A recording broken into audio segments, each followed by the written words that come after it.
Shalom,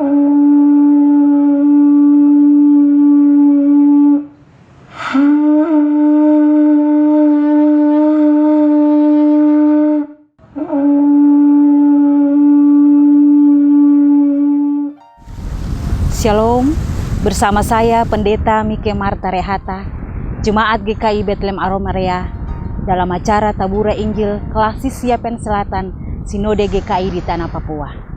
Hari ini kita akan belajar tentang kebenaran firman Tuhan yang terambil di dalam kitab Yohanes 17 ayat 20 sampai ayatnya yang ke-23. Mari kita satu di dalam doa, kita berdoa. Tuhan Yesus firman yang hidup, di kesempatan ini kita akan belajar tentang kebenaran firman Tuhan. Berkati dan urapi kita satu persatu sehingga kita akan mengerti tentang kebenaran firman Tuhan. Biarlah kebenaran firman Tuhan ini pun akan termeterai dalam hati dan pikiran kita, dan kita akan tetap menjadi berkat bagi orang lain. Di dalam nama Yesus kita berdoa. Amin. Pembacaan kita Yohanes 17 ayat 20 sampai ayatnya yang ke-23 dengan judul Doa Yesus untuk murid-muridnya. Dan bukan untuk mereka ini saja aku berdoa, tetapi juga untuk orang-orang yang percaya kepadaku oleh pemberitaan mereka, supaya mereka semua menjadi satu sama seperti Engkau ya Bapa di dalam aku dan aku di dalam Engkau, agar mereka juga di dalam kita, supaya dunia percaya bahwa Engkaulah yang telah mengutus aku, dan aku telah memberikan kepada mereka kemuliaan, dan Engkau berikan kepadaku, supaya mereka menjadi satu sama seperti kita adalah satu, aku di dalam mereka dan Engkau di dalam aku, supaya mereka sempurna menjadi satu, agar dunia tahu bahwa Engkau yang telah mengutus aku, dan bahwa Engkau mengasihi mereka sama seperti Engkau mengasihi aku. Demikian kebenaran firman Tuhan. Dikatakan berbahagia siapa saja yang sudah membaca, mendengar, dan mau melakukan dalam kehidupan dari hari lepas hari. Pemirsa Tabura Injil yang Yesus berkati. Dari Yohanes 17 ayat 20 sampai 23 di bawah tema Kesatuan Kristiani. Berbicara tentang kesatuan, di satu sisi kita berbicara tentang keseragaman. Kekristenan menyediakan kesatuan yang seimbang. Kesatuan memerlukan kebenaran sebagai satu pijakan. Pembacaan kita ini Yohanes 17 ayat 20 sampai 23 adalah salah satu bagian syafaat Yesus ketika Yesus hendak menghadapi penderitaan. Yesus tidak hanya memberikan teladan dan ajaran pasal 13 sampai 16. Namun Yesus juga menyerahkan para pengikutnya ke dalam tangan Bapa. Yesus mendoakan kesatuan untuk mereka.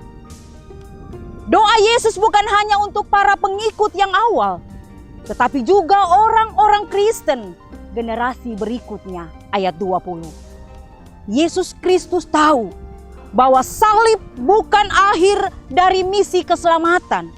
Namun ketika Yesus ditinggikan di bumi, maka Yesus akan menarik orang banyak datang kepada Yesus. Ayat 12 sampai ayatnya yang ke-32. Sebab orang banyak membutuhkan perlindungan dan membutuhkan kesatuan. Sama seperti pengikut-pengikut Yesus yang mula-mula. Kesatuan seperti apa yang dirindukan oleh Yesus? Dan untuk apa kesatuan seperti itu? Jika kita baca keseluruhan ayat pasal 17, maka kita akan menemukan dua ide kunci, yaitu perlindungan dan kesatuan. Dalam dunia yang membenci kebenaran, ayatnya yang ke-14, para pengikut Yesus sangat membutuhkan pemeliharaan dan penjagaan. Oleh sebab itu, dari dua ide kunci ini, perlindungan dan kesatuan, kesatuanlah yang sangat dominan. Pemirsa Tabura Injil yang Yesus berkati, kesatuan tersebut memiliki beberapa karakteristik. Yang pertama, kesatuan dilandaskan pada kebenaran. Ayat 20b. Pada bagian ini, orang-orang Kristen berikutnya, yaitu Bapak, Ibu, dan saya, kita adalah orang-orang yang menerima pemberitaan Logos. Firman adalah kebenaran. Logos, firman, kebenaran sudah diberikan oleh Yesus kepada murid-muridnya.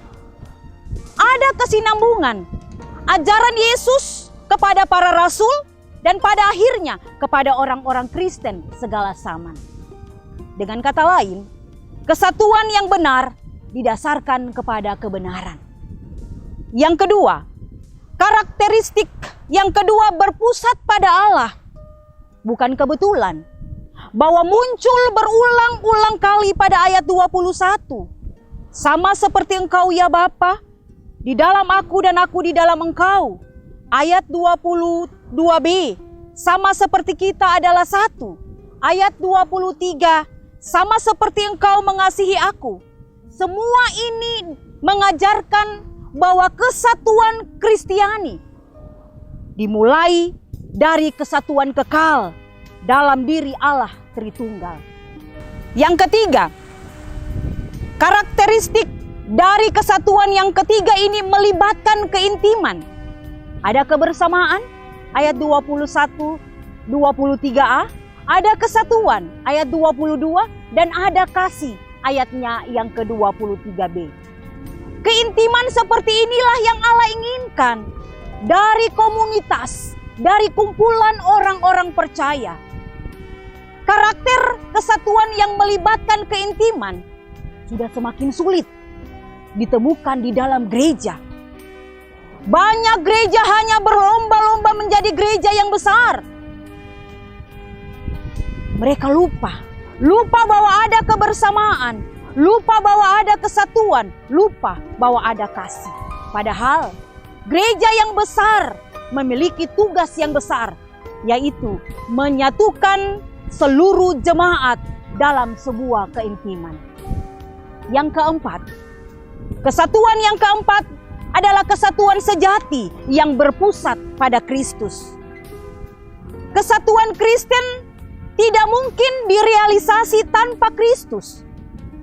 Kristus berdoa untuk kesatuan ini, ayatnya yang ke-20. Yesus juga menunjukkan kemuliaannya, ayat 22a.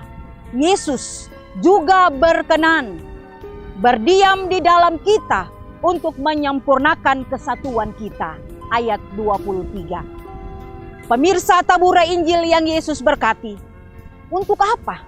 Untuk apa kesatuan kekristenan? Apa tujuan daripada kesatuan kekristenan? Kesatuan seringkali dipahami secara internal tentang apa yang dilakukan oleh gereja, apa yang ada di dalam gereja, hanya tentang sesama orang-orang percaya. Tidak ada tujuan eksternal. Situasi ini yang sangat disayangkan, sebab kesatuan Kristiani hanya akan dinikmati oleh orang-orang yang percaya. Titik akhir dari kesatuan bukan terletak pada gereja, tapi terletak pada dunia. Kesatuan yang benar bersifat misional, artinya kesatuan merupakan salah satu bentuk kesaksian bagi dunia. Kenapa itu ada? Karena pada ayatnya yang ke-21 dikatakan supaya dunia percaya. Ayat 23, supaya dunia tahu. Pemirsa tabura Injil yang Yesus berkati, kehidupan di antara orang-orang percaya seharusnya menjadi panggung pertunjukan kasih Allah. Jika komunitas orang percaya hidup dalam kebenaran dan keintiman itu memancarkan karya penebusan Allah Tritunggal, maka dunia akan dituntun untuk mengenal siapa Allah yang benar.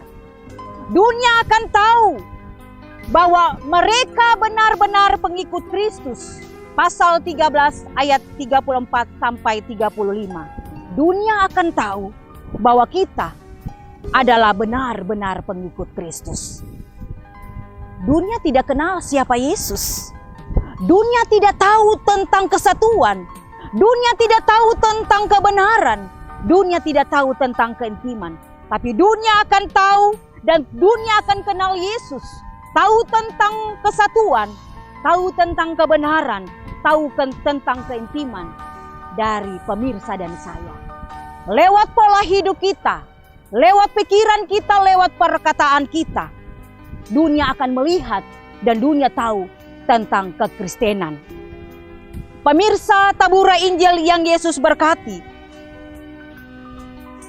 jika gereja berada dalam sebuah kesatuan kekristenan, maka gereja akan benar-benar hidup lepas dari perselisihan.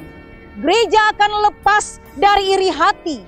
Gereja akan benar-benar lepas dari pementingan diri sendiri dan sebagainya.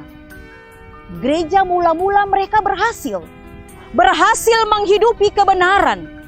Mereka hidup dalam kesatuan yang benar. Mereka bertekun dalam pengajaran rasul-rasul. Mereka selalu mengingat karya penebusan Yesus. Kesatuan seharusnya diwujud nyatakan dalam persekutuan dan membantu. Bagaimana dengan gereja kita? Bagaimana pula dengan kita sebagai gereja? Sudahkah kita dan gereja menjadi kesaksian bagi dunia ini? Sudahkah kesatuan yang didasarkan kepada kebenaran, didasarkan pada kebenaran Allah, dipusatkan pada Allah, diwarnai dengan keintiman? Sudahkah gereja melakukan hal itu di tengah-tengah pandemi COVID-19 ini? Kalau Yesus bisa berdoa untuk murid-murid dan pengikutnya, bisakah kita juga berdoa untuk dunia ini? Ataukah kita hanya berdoa untuk diri kita sendiri, untuk keluarga kita, atau untuk tanah kita saja? Kesatuan kekristenan akan berdampak besar untuk dunia ini. Sebab dunia ini sedang bergejolak dengan pandemi COVID-19. Kesatuan kekristenan membutuhkan ketaatan dan kesetiaan. Dengar-dengaran terhadap semua hal. Pemirsa Tabura Injil yang Yesus berkati, apakah pandemi COVID-19 hanya menjadi tanggung jawab pemerintah? Ataukah gereja saja? Ataukah menjadi tanggung jawab pemirsa dan saya sebagai gereja yang hidup? Mari pandemi COVID-19 menjadi bagian syafaat kita dalam kesatuan, keseragaman, kebersamaan. Kita memutus mata rantai COVID-19 lewat kesetiaan dan ketaatan. Kita yang bisa, karena kita adalah orang-orang yang ditentukan untuk bisa menyatakan kemuliaan Allah lewat kesatuan, lewat kebersamaan, lewat keintiman yang Allah telah lakukan untuk para murid dan para pengikutnya. Dan itu pun kita harus lakukan di tengah-tengah zaman dunia sekarang ini. Mampukah kita ada dalam kesatuan? Satu urat sapu belum tentu bisa membersihkan, tapi satu ikat sapu pasti akan bisa membersihkan. Terpujilah Yesus Kristus dengan kebenaran firman. Amin. Mari kita satu di dalam doa, kita berdoa. Tuhan Yesus, terima kasih. Kita semua telah diberkati lewat kebenaran firman Tuhan.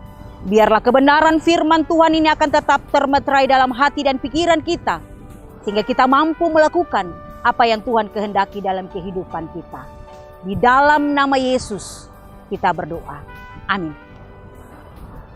Sampai di sini acara Tabura Injil. Semoga kebenaran firman Tuhan ini menjadi berkat untuk kita semua.